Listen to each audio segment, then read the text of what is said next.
2006, katika mwaka wa 2006, my wife decided to serve God and country as a judicial officer. mke wangu aliamua kutumikia Mungu na taifa pia kama afisa katika kitengo cha mahakama. She joined as a resident magistrate, which is the lowest ranking in the judiciary. Aliweza kuingia kama hakimu ambao kwa Kiingereza tunaita resident magistrate, ambao katika zile ratiba za kazi ni ile rank ya chini kabisa, ama ile nafasi ya chini kabisa. On the 23rd of November, tarehe 23 Novemba, she appeared before the Judicial Service Commission for promotion interview. Aliweza kuitwa pale katika Judicial Service Commission, ambao ni kitengo ambacho huo kinashughulika na mambo ya kuajiri na pia kuwainua kikazi watu ambao wanafanya katika mahakama. This commission was chaired by the outgoing Chief Justice.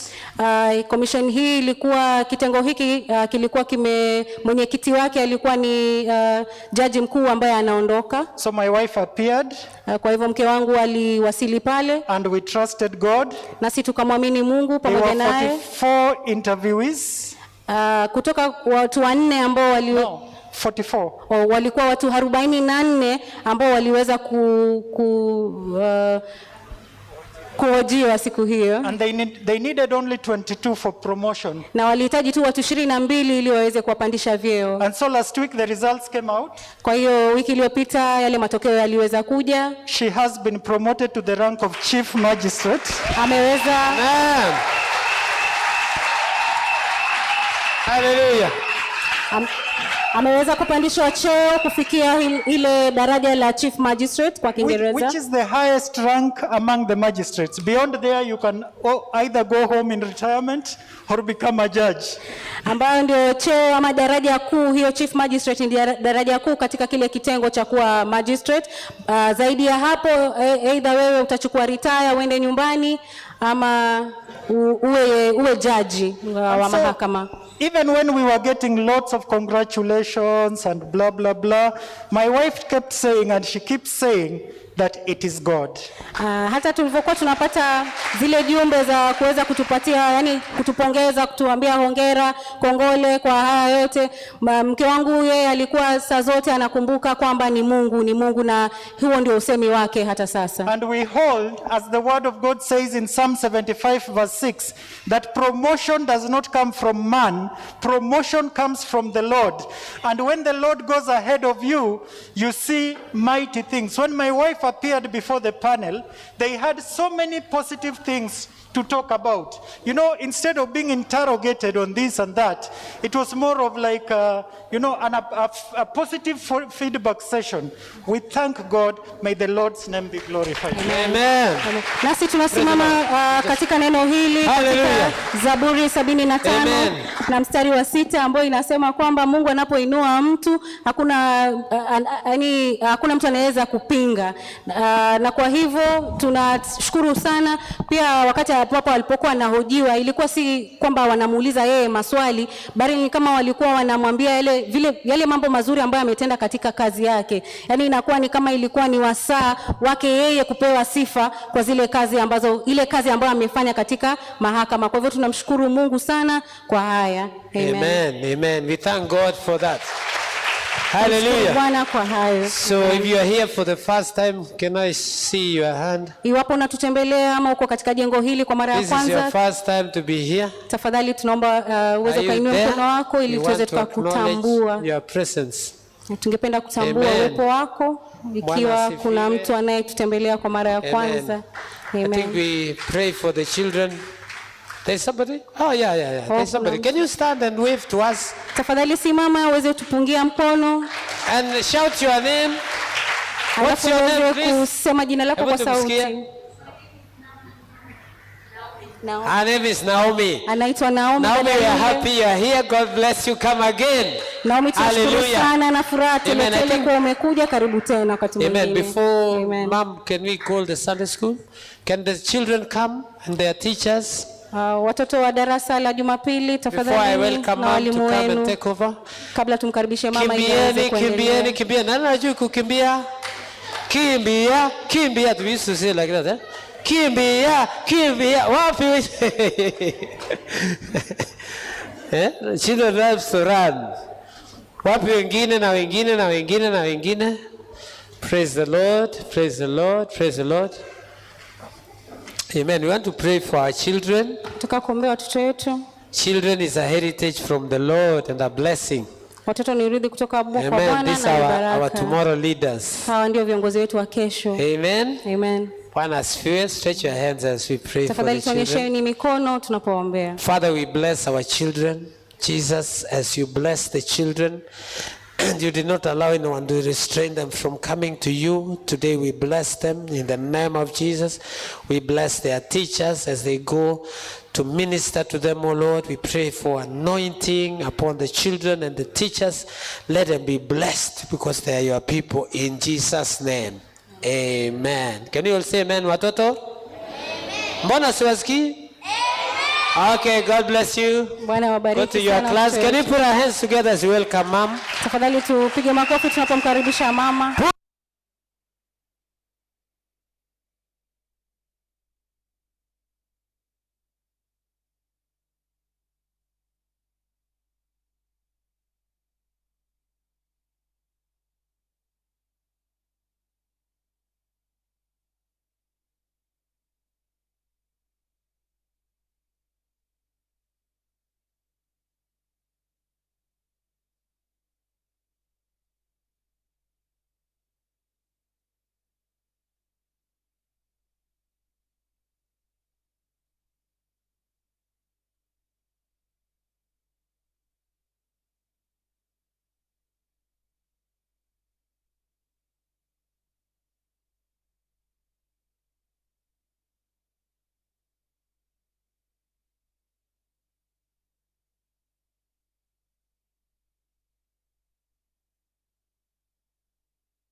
serve, and so be comforted to know that every diligence will be put in place to ensure that the hygiene is properly kept, and no touching and no anything that would cause any fear. Na tutatia jitihada zote zile kuhakikisha kuwa tumefanya kuambatana na yale maagizo yaliyotolewa na huduma na Wizara ya Afya, na tutahakikisha kuwa, na utaona katika ile hali yetu ya kuweza kushiriki meza ya Bwana tutaweza kuzingatia yale maagizo, na tutahakikisha kuwa hakuna hali ya mgusano na mambo kama yale, na usafi. Amen. Amina. Amen. There's something that we get out of Holy Communion. Kuna jambo maalum ambalo tunalipata kutokana na meza ya Bwana. Amen. So I want to take a few minutes and encourage us. Ningependa kuchukua dakika chache na kuweza kutuhimiza. Encourage us obviously from the word of God. Na kuhimiza kutokana na neno la Mungu. And encourage us from life's experiences. Na kutuhimiza pia kutokana na maujuzi ya maisha. The fact that as human beings we go through experiences. Kwa kuwa ni ukweli ni kuwa sisi kama binadamu tunapitia maujuzi. And there are many circumstances around our lives. Na kuna hali nyingi zinazozingira maisha yetu. Some are positive, some are negative. Hali hizo zingine zinatia moyo na zingine zinavunja moyo. However, in all things, the Bible says that all things work out together for good to them that love God and to them that are called according to his purposes. Lakini Biblia inasema kwa mambo yote yanatendeka kwa wema kwa wale ambao wanampenda Bwana na wanaishi maisha yao kulingana na makusudi yake. But this morning I want to share on being persistent and pursuing. Na asubuhi ya leo ningependa kushiriki kuhusiana na kutokata tamaa na kufuatilia hadi mwisho.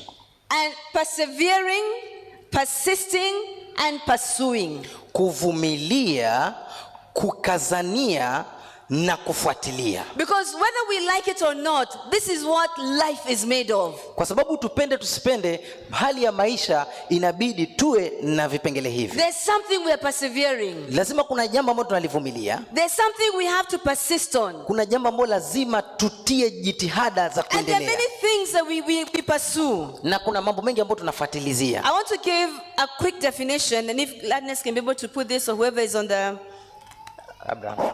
Yeah, whoever. Abraham, please, if you can give us the definition of to persevere. Na unaweza kutupatia We have it.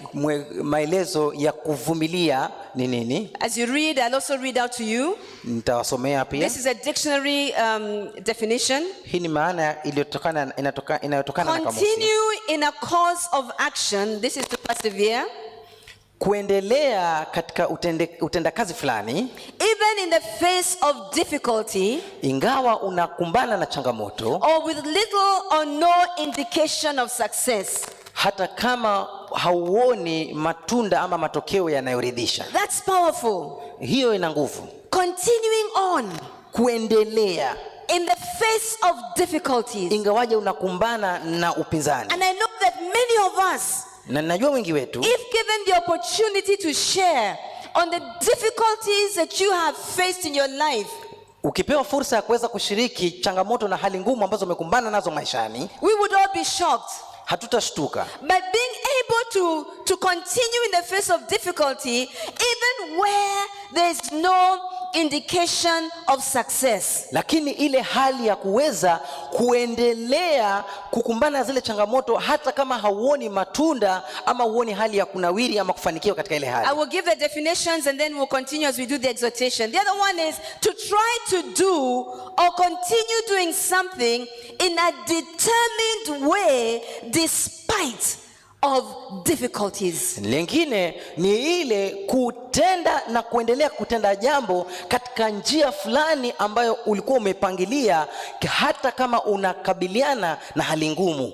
To persist is to continue steadfastly, ni kuendelea bila kukufa moyo, or firmly in a strong way, na kwa njia ya kuimarika in some state, purpose or cause of action, especially in spite of opposition. Na kuendelea katika hali fulani ya makusudi, ya mpangilio na ya hali fulani hata kama unakumbana na changamoto za upinzani katika ile hali. To continue doing something in a determined way even when facing difficulties or opposition. Kuendelea kufanya jambo katika mpangilio fulani uliouratibu hata kama unakumbana na changamoto na upinzani. I think in a nutshell what this is telling us is to never give up. Yani kwa mukhtasari ujumbe ni huu: usife moyo na usiachilie. Never come into a place where you throw in your towel. Usifike mahali ambapo unakuja na kukata tamaa. Never come into a place where you only see darkness. Usifike mahali ambapo wewe kile unachokiona tu ni giza. And so the Bible gives us a few examples, and I will go through them very quickly because they're very common examples. Na Biblia inatupatia mifano kadha wa kadha ambayo nitaipitia haraka kwa sababu ni mifano ya kawaida. I want to begin with a woman with the issue of blood. Nitaanza na yule mama aliyekuwa na hali The Bible ya kutoka says damu. that she suffered for 12 years. Biblia inasema kuwa aliumia, aliathirika kwa miaka 12. She suffered continually for 12 years. Aliathirika kifululizo miaka 12. Consistent bleeding. Alikuwa na hali ya kutokwa damu And the kimfululizo. Bible says that she went from one physician to another physician. She visited all the physicians of her day, and yet the bleeding would not stop. Na Biblia inatuambia kuwa alienda kwa daktari mmoja hadi mwingine na akapitia madaktari wote wa siku zake, lakini ile hali ya kutokwa damu haikukoma. And I believe that many of us, even in this congregation, Na ninaamini wengi wetu hata katika kusanyiko hili we have sought intervention in many ways. tumetafuta njia ya msaada katika njia We have sought tofauti. help in many ways. Tumetafuta kusaidiwa katika There njia are nyingi, things in our lives and around our lives, katika hali za maisha yetu na things zinazotuzingira, in our families, mambo katika jamii even zetu, things in the nation. hata katika hali za taifa. And the more we seek for help, the more it seems to get Na worse. jinsi tunavyoendelea kutafuta msaada ndio yale mambo yanaendelea Like kuwa it mabaya. was for this woman with the issue of blood. Ndivyo hivyo ilivyokuwa na mwanamke huyu aliyekuwa na But the damu, hali Bible ya damu. says that one day came. Lakini Biblia inasema siku moja ikaja. And I believe that we are in such a day. Na mimi naamini tuko katika siku That kama a hiyo. day came for this woman Kuna siku ilimjia when mwanamke she huyu heard that Jesus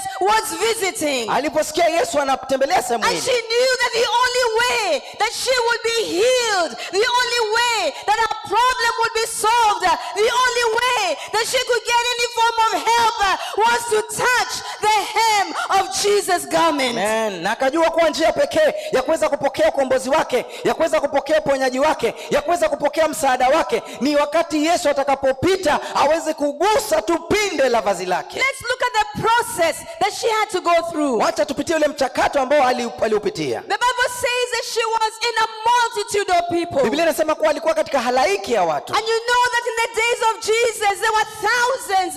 Every time they heard that Jesus was in a place, there were thousands and thousands of people that followed him. Na unajua siku za Yesu, wakati walisikia Yesu atakuwa mahali fulani, kulikuwa na maelfu kwa maelfu ya watu waliokuwa wanamfuata. So here is this weak woman. Na hapa kuna mwanamke ambaye hana nguvu, We know amekuwa what the dhaifu. Bible says, that life is in the blood. Biblia inasema kuwa maisha ya mtu yako katika damu. And we know that if she'd been shedding blood and shedding blood, obviously her body was weakened. Na tunajua kwa sababu alikuwa anatokwa na damu kwa muda mrefu, huo mwili wake ulikuwa umekuwa dhaifu na alikuwa ni mnyonge. Obviously she was frail. Yeye alikuwa ni mdhaifu kabisa kiafya. Obviously she didn't have the stamina or the strength to be able to go against the crowd. Hakuwa na nguvu na misuli ya kuweza kusukumana katika ile halaiki ya watu. But she did it. Lakini alifanya She hivyo. did it. Alisukuma. Even when she was told and when she was like pushed everywhere, she never lost her focus. Amen. Hata kama alikuwa akisukumwa huku na kule katika ile hali yake ya unyonge na udhaifu,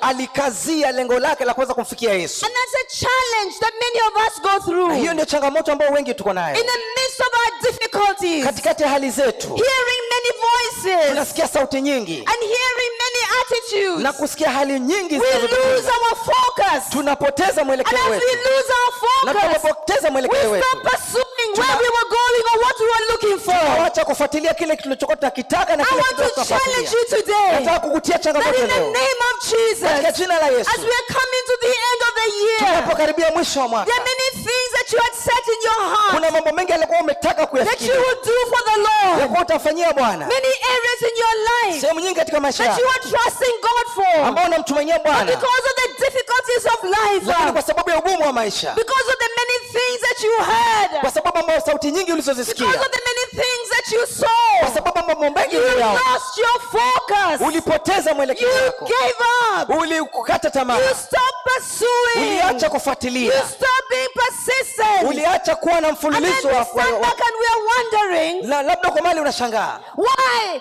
isn't God answering my prayer? mbona Mungu hajajibu maombi yangu? Why am I not seeing the results? Mbona sioni matunda ya I maombi want you yangu? to ask yourself, Nataka ujiulize, where did you stop? ni wapi ulikoma There's kufuatilia? definitely somewhere Ni kuna mahali ambapo that uliwacha. you and I stopped. Kuna mahali wewe na And mimi we want to tuliachilia. pick up those pieces Na tunataka and tuanzie go mahali back pale. where we stopped. Na turudi pale And continue tulipoachia. pursuing. Na tuendelee kufuatilia. Continue chasing after Tuendelee that kufuatilizia which we know is of God for our lives. kile ambacho Mungu ametuwekea kwa ajili ya One maisha of the yetu. things that you must remember at all times, Na lazima ukumbuke kila mara that God is in ya control. kuwa Mungu wako katika usukani. The devil has no power Shetani hana uwezo unless we give it to him. isipokuwa tu tumpe uwezo. God is the one in charge of our lives. Mungu ndiye aliye na And usukani wa it is maisha him yetu. who has said Na ni yeye that the aliyesema thoughts that he has towards kuwa us, mawazo alionao they are kutuhusu good ni thoughts. mawazo mema, They are thoughts of peace. ni mawazo ya And amani, thoughts that have a good na ni end. mawazo yaliyo na And mwisho so these mwema. are the scriptures Kwa hivyo haya ndio maandiko that we must hold on to. ambayo lazima tushikilie, Hold on to in all our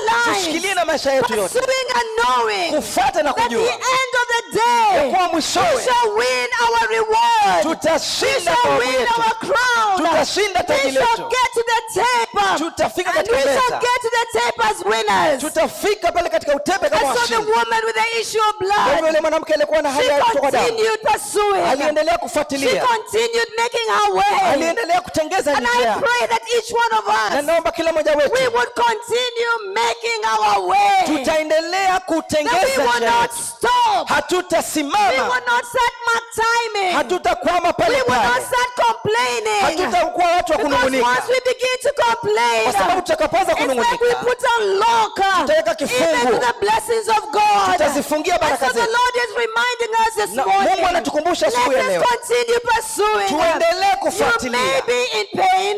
Inaweza kuwa uko katika uchungu, You may be in a difficult labda uko situation. katika hali iliyo ngumu, You may be discouraged. labda umevunjika And moyo, even with your discouragement, lakini hata katika ile hali ya keep kuvunjika moving moyo, on. endelea, Keep moving on. endelea. Yes, you're crying your tears. Hata kama unalia Machozi. machozi, panguza machozi You yako. can cry and then no tears have come out. Unaweza kulia na But machozi even if yamiminika. you're crying, Hata kama unalia, don't stop. usikome, Don't allow your tears to blind you. usiruhusu machozi yako ya Until you kupofusha lose your focus. mpaka upoteze mwelekeo Until wako, you lose your sight. mpaka upoteze maono We yako. must keep pursuing. Lazima We tufuatilizie. must keep pursuing. Nimesema lazima We tufuatilizie, must remain persistent. lazima tubaki wa We must be juhudi, true soldiers of the cross. lazima tuwe maskari kamili wa The msalaba. Bible says Biblia inasema that the kingdom of God, ya kuwa ufalme wa it Mungu suffers violence, unachukuliwa kwa and the nguvu, violent na wale wenye take it nguvu by force. wanauteka kwa So nguvu. any voice Kwa hivyo sauti that utakayosikia you've been listening to, ambao umekuwa ukisikiza and it's been a discouraging na voice, imekuwa ni sauti ya kukuvunja I want moyo, to charge you today in the name of Jesus nataka kukuamuru leo katika jina la to Yesu, block your ears, ziba masikio put yako, both hands on your ears, weka sufi masikioni and mwako refuse to listen na ukatai kusikiza, to the voice of the enemy. ukakatai kusikiza We sauti ya are adui. living in the last days, Tunaishi katika siku za and mwisho, the enemy has waged war na shetani amepiga against the vita people of kinyume God. cha watu wa And the Mungu, main reason na sababu is kuu to discourage us ni kutuvunja from moyo pursuing ili tusiweze that which kufuatilia God has for kile ambacho us. Mungu But the ametuandalia. Apostle Paul told Lakini Timothy mtume Paulo alimwambia that the Timotheo good soldier of the cross ya kuwa askari mwema wa fights this msalaba, warfare. pigana vita hivi, And I charge you na today, nakuamuru leo, fight your warfare. pigana vita vyako, Fight your battles with Jesus. pigana vita vyako ukiwa na Put Yesu. Jesus in front.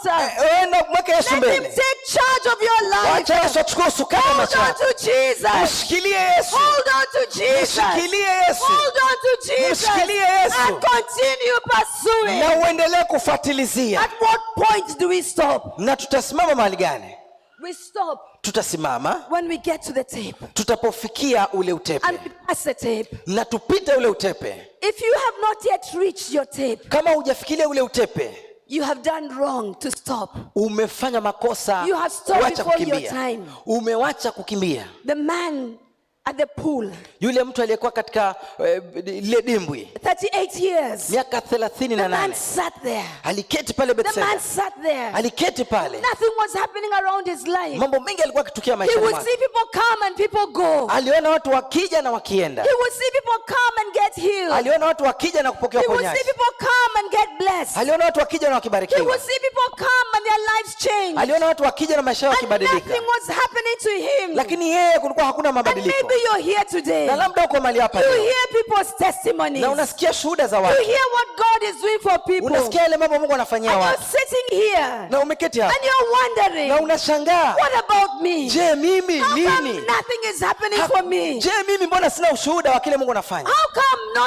change is taking place in my life? Mbona katika maisha yangu hakuna mabadiliko? I want to encourage you this morning Nataka kukutia moyo asubuhi ya that leo Jesus is around the corner. kuwa Yesu yuko mahali hapa. Jesus is around the corner. Yesu yuko mahali hapa. Jesus has seen you. Yesu amekuona, And if you keep there na ukiwa utaendelea and you've been waiting on him na umekuwa ukimngojelea and you've been trusting na him, umekuwa ukimtumaini, I'm telling you, Jesus will come. nasema Yesu And he atakuja, doesn't have to put you in the pool. na si lazima akuweke katika But kile Jesus kidimbwi, is that pool kwa himself. sababu Yesu ndio kidimbi chenyewe cha uzima. He will heal you. Yeye mwenyewe He atakuponya, will deliver you. atakukomboa, He will change your life. atabadilisha He maisha will yako, cause a change to take place. atafanya mabadiliko yaonekane katika Even maisha in yako, your life. hata katika maisha yako. What is my message today? Je, ujumbe wangu kwako My ni nini? messages, we are coming to the end of the year. Ujumbe wangu ulikuwa tunafikia Where tamati ya we've mwaka, run down things. ambao tumerusha mambo chini, Where we've forgotten things. ambao tumesahau mambo, Where we've stopped pursuing. ambapo tumeacha kufuatilizia. We have a few days to Tuna siku chache get up again kuinuka and tena continue running. na kuendelea And kupiga continue mbio chasing. na kuendelea Even kufukuza after that which God has for us. ili kupata kile The Mungu Bible says ametuandalia. it's not by power. Biblia inasema sio kwa It's nguvu, not by might. si kwa uweza, But it's by the Spirit of lakini ni God. kwa Roho And so Bwana. whatever it is that we do, Kwa hivyo chochote we tukifanyacho do not do it on our own. hatukifanyi kwa nguvu zetu We do wenyewe, it by the Spirit of God. tunakifanya kwa And Roho wa by the Bwana help of na kwa God. uwezo na msaada wa Some Bwana. of us, Wengine wetu our spiritual life maisha yetu ya kiroho became stagnant. yalisakama, There is no movement. hakuna kuendelea, Nothing has changed. hakuna chochote You look kinabadilisha. back from the beginning of the Vile year, ulivyoanza mwanzo wa mwaka and ukianza that which happened as the year began, na kile kilichofanyika mwaka ukianza, you stop there. wewe ulisaki pale, There's no movement. hakuja kuwa na Your maendeleo. prayer life hasn't changed. Wakati wako wa maandiko umefika, Your prayer life has not changed. maisha yako ya maombi hayajabadilika, Your life, your Bible reading life has not changed. maisha yako ya kusoma Biblia Your hayajabadilika, dedication to God hali yako ya kujitoa wakfu kwa not Bwana changed. haijabadilika. You have time Una muda to pick up your things. kuweza kukusanya mambo You yako, have time una muda to rise up wa kunyanyuka and tena begin to walk. na kuanza Walk kutembea, in your prayer life. ukienenda katika maisha yako ya Walk in your kimaombi, study of God's word. ukienenda katika kusoma neno la Bwana. Purpose within yourself. Wewe jiamulie ndani, Determine within kata yourself kauli ndani yako that you will stand ya kuwa and utanyanyuka, you will pray na utaomba, and you will read God's na word. utasoma neno la You Bwana. will study God's word. Utajifunza You neno la will Bwana. wait upon the Lord. utamngojea Bwana. God did a beautiful thing. Ni jambo jema la kupendeza. God did a beautiful thing. Mungu alifanya jambo jema la kupendeza, He put us all on a fast. alituweka sote katika mfungo And he gave us an easy fast. na akatupatia mfungo mwepesi. Although I was told the last Sunday, people are saying, you mean no meat still? Na ninajua Jumapili ya pili nisikia sauti za watu wakisema, we tena juma lingine bila nyama, But it's a beautiful thing that God did. lakini ni jambo jema Mungu alitenda, That before the year ends, ya kuwa kabla mwaka uishe, our fasting was rekindled. Mungu aliweza kuhuisha kufunga kwetu. May the Lord help us to continue. Mungu atusaidie tuendelee. May the Lord help us Mungu atusaidie to keep praying, kuendelea to kuomba, keep fasting, kuendelea kufunga and to keep waiting on Him. na kuendelea kumngojelea, Because as we do so, kwa sababu tunapofanya hivyo then our healing will come. uponyaji wetu utaweza kutujia. 38 years Miaka 38 is no joke. si mchezo, si And mzaha. not just 38 years of a cold. Na hiyo miaka yote ya 38, Not just 38 years na with a sio cold. na sio miaka 38 tu With a cold, na homa a headache. ya ama kuumwa na kichwa tu. It's 38 years Ilikuwa miaka 38 of sitting in one position ya kuketi mahali pale pale pamoja and not moving. na kutosonga.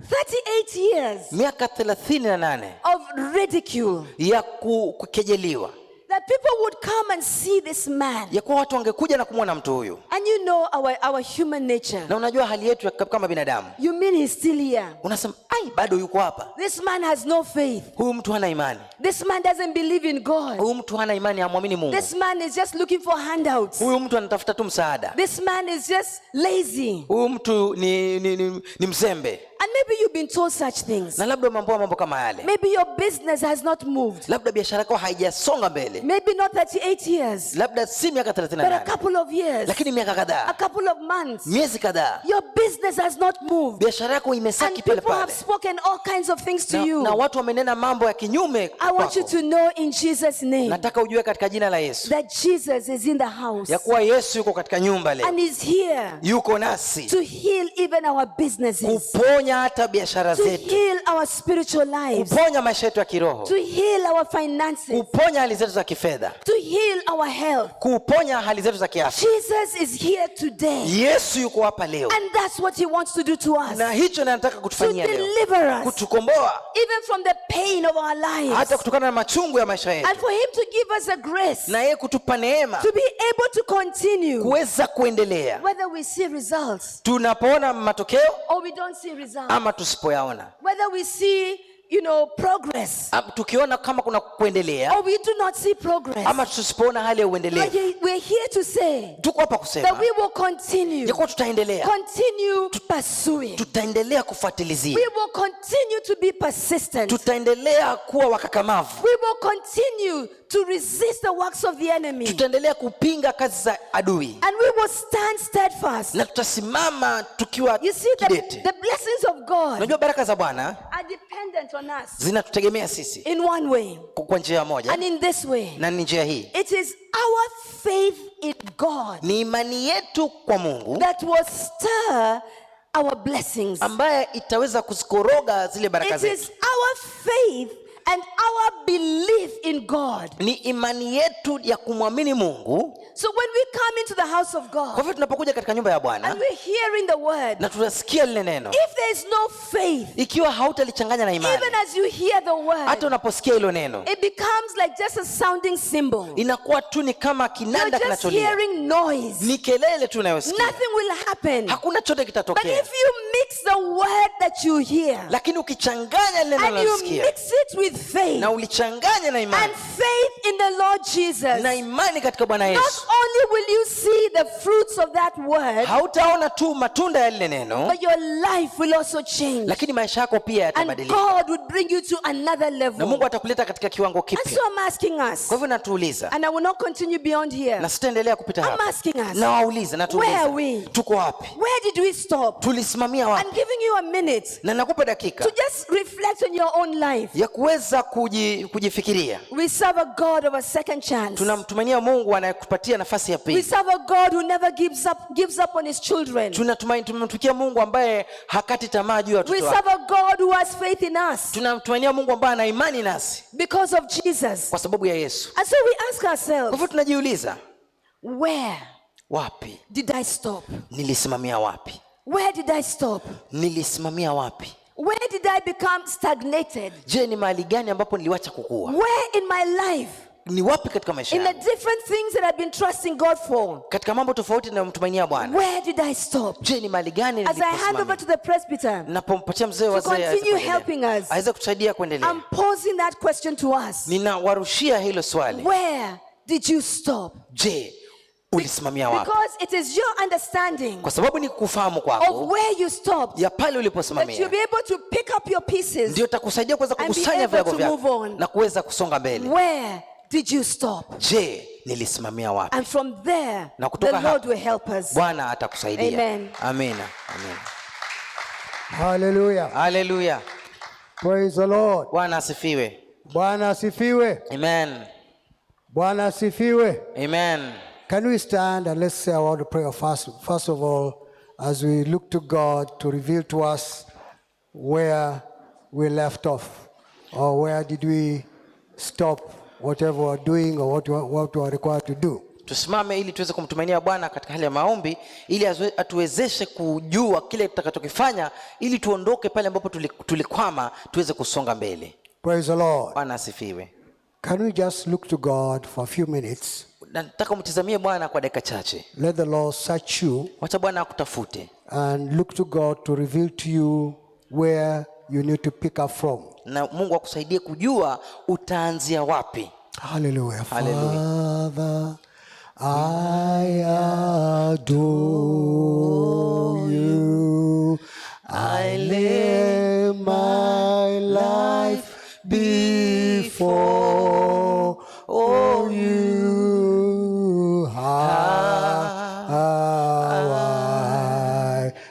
love you, Jesus, Jesus, I adore you.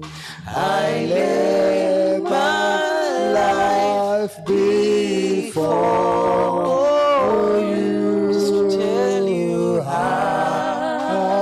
I really love you. Holy Spirit, Spirit, I adore you right now. I lay my life before you, just to tell you how I really love you. Jesus, Jesus, I adore you right now. I lay my life before you, just to tell you how I really, really love you, Jesus. Holy Spirit, Spirit, I adore you right now. I lay my life before you. I really love you. Holy Spirit, Spirit, I adore you right now. Lay my life before you, just to tell you how I really love you.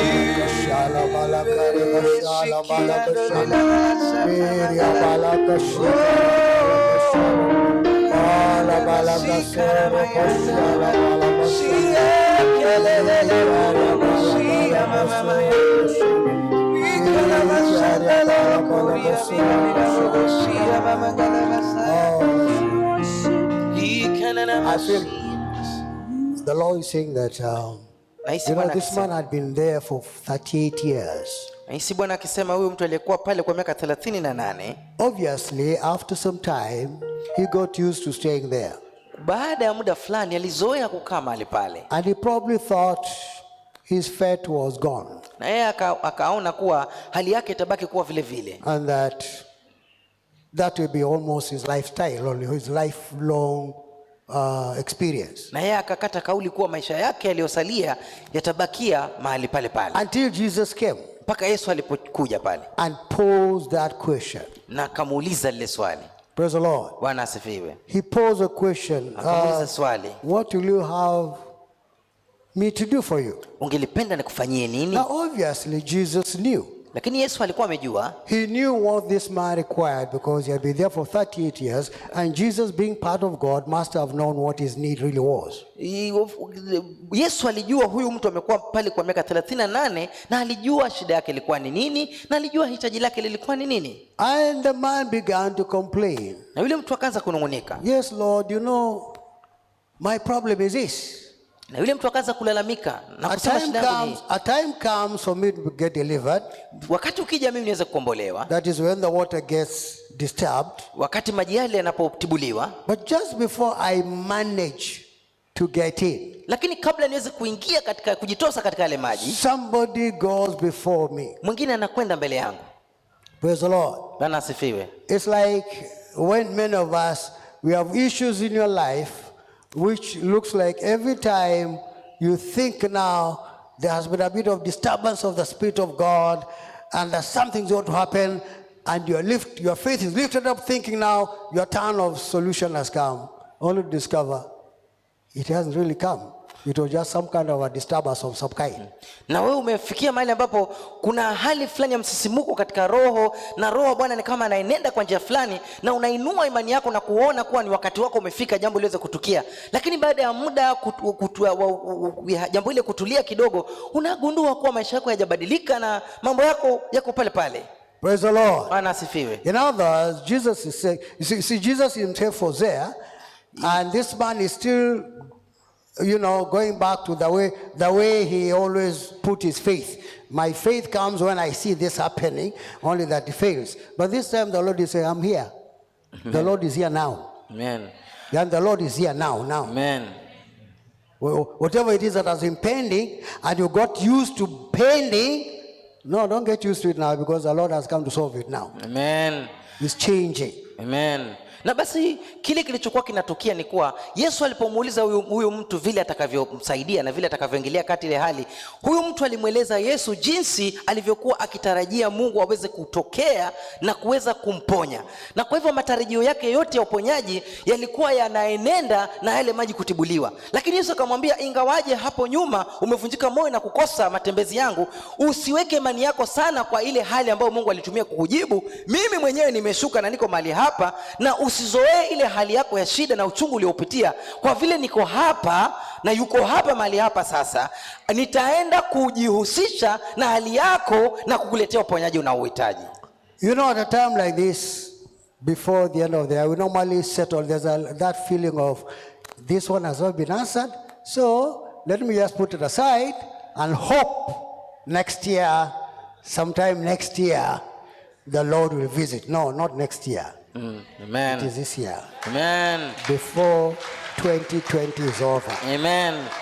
Na wakati mwaka umezidi kuyoyoma na imebaki majuma machache tu mwaka uweze kuisha, kuna ile hali ya kukata tamaa na kuamua kuwa kwa sababu jambo hili halijajibiwa, basi ninaweza kutumainia Bwana ataweza kutenda jambo hili labda huko mwaka ujao katikati, na kama mwaka huu tushaupitisha katika ile hali kujibiwa. Lakini nasema sivyo, si mwaka ujao, ni mwaka huu Mungu atajibu lile ombi. Don't put it off for next year. Before this year ends, Amen. The Lord is ministering in that very area that you have so given up, you think you'll visit maybe next year. It is this year. Amen. Before this year ends, Amen. God will visit you. Amen. Usiahirishe ushindi ambao Bwana amekuletea leo na mwaka huu ukaupeleka mwaka ujao. Hapana, si jambo la mwaka ujao, ni jambo ambalo Mungu ameliamua na kusema ule ushindi katika ile sehemu ambayo umekuwa ukimtumainia Bwana si ya mwaka ujao, ni mwaka huu analeta lile jibu. We are going to speak it now. Tunalinena We sasa. are speaking for this year. We are speaking for this year. Tunalinena kutoka mwaka huu. Father, in Jesus' name, Baba, katika jina la Yesu. I don't know what it is, brethren, are looking to you for. Sijui wapendwa na kutumainia Whoever stagnated and stopped praying to you, yote aliyekwama na kuacha kufanya maombi, those who stopped praying for issues in their lives wale walioacha kuombea mambo fulani katika maisha yao, because they assumed, oh Father, you'll never answer. kwa sababu wamedhania kuwa hutajibu. And even those that are trusting you maybe next year and this year is over. Na wale ambao wanakutumainia labda kwa mwaka ujao, kwa sababu wanaona mwaka You umeisha. are not a God of next year, you are a God of now. Wewe si Mungu wa mwaka ujao, wewe ni Mungu wa sasa. Now is the day of your salvation. Sasa ndio Today wakati is wako the wokovu. day of your salvation. Leo Now ni siku ya is the wokovu. time of your salvation. Sasa ndio wakati wako Now is the wokovu. time of your people's deliverance. We Sasa ndio speak wakati it wako wokovu. now. Tunaitamka sasa. We declare it now. Tunaitangaza sasa. We declare it now. Tunaitangaza sasa. We declare it now. Tunaitangaza sasa. Visit your people now. Tembelea watu wako sasa. In the name of Jesus. Katika jina la Yesu. Whatever those wells were that have been, oh God, been disturbed from time to time, Haijalishi ni visima gani vile ambavyo vimekuwa vikitibuliwa mara kwa mara, giving a little hope. yakileta matumaini. But Lord, you are here now. Lakini wewe uko hapa. You are here now. Uko hapa sasa. You are declaring it now. Tunaitangaza sasa. In the name of Jesus. Katika jina la Yesu. Let them pick up, oh Father, their beds. Wacha waweze kuchukua vitanda vyao. Whatever it is they got used to relying on, Father, oh God, in Jesus' name. Chochote kile wamekuwa kikilalia Baba, We are declaring tunatangaza that which the brethren have been expecting for. kile ambacho all this wamekuwa kikutarajia wakati huu wote. Lord, is not even going to be postponed to next year. Haitaahirishwa mpaka mwaka It ujao. is this year you are Mwaka ministering. huu It is utatembelea. this year. Ni mwaka huu. Before the year ends, oh God, Kabla mwaka uishe, you still have something for each one of the una brethren jambo la kutupa kila mmoja to wetu. accomplish, oh God. Kutimiza Accomplish it now, Lord, I pray. Timiza Accomplish sasa. it now, Lord, we pray. Timiza sasa tunaomba. Meet that desire, Lord, I Kumbana na haja pray. hiyo In the tunaomba. name of Katika Jesus. jina la Yesu. I declare, oh God. Natangaza Baba. I declare, Father. Natangaza Baba. Oh God, whatever it is they've been praying for, oh God. Kiombea In Bwana. this prayer of agreement as we agree together now. Katika maombi ya makubaliano tunapokubaliana pamoja. Lord, we ask you to open that door. Baba tunaomba ufungue ule mlango. Open that door that has been blocked all this time. Fungua ule mlango ambao umefungwa nyakati zote. Remove that mountain that has been standing on the way. Ondosha ule mlima uliokuwa umesimama katika In the njia. name of Katika Jesus. jina la Yesu. Remove it now. Ondosha ule mlima. And open the door for the brethren. Nafungulia wapendwa mlango. In Yes, Jesus' katika name. jina la Yesu. I decree that blessing now. Natangaza hiyo baraka sasa. I decree that blessing now. Natangaza hiyo baraka It's sasa. not by might, Si kwa nguvu. not by Si power, kwa uweza. but by your Holy Spirit, Lakini oh ni kwa Roho God. wako Bwana. You are going to do it now. Unaenda kuifanya You are Bwana. going to do it now. Unaenda kuifanya You are sasa. doing it now. Unaifanya You are sasa. opening the door now. Fungua mlango You are sasa. pulling down the stronghold now. You Unaondoa are destroying the nira. mountain now. Unaondoa ngome You na are milima. removing the wall now. Unaondoa milima na minakuta. In Jesus' Katika jina name. la Yesu. And we thank you, Father. Tunakushukuru Bwana. Be it a healing, Lord. Iwe ni We are uponyaji. declaring it now. Now. Tunatangaza sasa. Be it a healing, Lord. Iwe ni uponyaji. That's not how long the brethren have prayed for it, Father. We are declaring it's healing now. Haijalishi imekuwa muda gani, tunatangaza uponyaji sasa.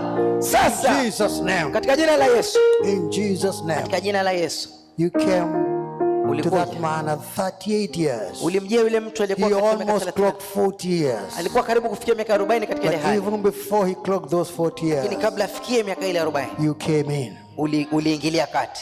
Father, before the end of this year, Kabla mwisho wa mwaka huu. even those who have lost hope, Hata wale wamepoteza tumaini. Lord, I'm declaring Natangaza. quickening of the Spirit of God in their hearts Nasema uwisho to wa Roho believe Bwana. you again. Kukuamini tena. Lift up that faith now. Kuweza kuinua imani Look yako. up to God now. Na kumtazamia Lift up Bwana. your faith now. Inua imani yako sasa. Because the Lord Kwa sababu Bwana has visited you amekutembelea just before the end of the year. kabla ya mwisho wa mwaka. Because it does not need to cross the end of the Kwa year. maana haihitaji kuvuka kwa mwaka mpya. It doesn't go to the end of the year. Haihitaji kufika He's mwisho wa mwaka. already here. Yeye tayari yuko He's hapa. already here. Yesu yuko hapa He's tayari. already here. Yuko hapa tayari. He's already here. Yeye yuko hapa tayari. He's already here. Yuko hapa tayari. He's already here. Tayari yuko hapa. It will not be the end of the year. Na haitakuwa It mwisho wa is mwaka. now. Ni sasa. Before the end of the year. Kabla mwaka It is uishi. beyond the end of this year. Itafunguka Not kabla mwisho wa next mwaka year. huu. Mwaka Before huu. the end of this year. Kabla Not mwisho. next year. Kabla mwisho wa mwaka huu, sio mwaka In ujao. Jesus' Katika name. jina la Yesu. And we thank you, Lord, Tunakushukuru Bwana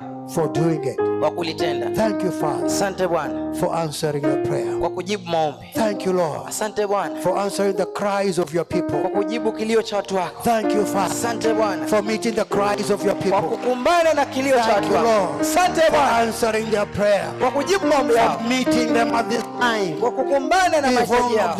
Even when some of them had given up, oh God. Hata wengine wao walikuwa washakata tamaa. Lord, we Bwana, thank you. nakushukuru We bless you. na kubariki We glorify na you. kutupa utukufu In Jesus' katika name. jina la Yesu. Amen. Thank you, Lord. Amen. Asante Bwana. Thank you, Jesus. Asante Yesu. Thank you, Jesus. Asante Yesu. Thank you, Jesus. Asante Yesu. Thank you, Jesus. Asante Yesu. Thank you, Jesus. Asante Yesu. Thank you, Jesus. Asante Yesu. Thank you, Jesus. Oh, asante Bwana. Thank you, Jesus. Asante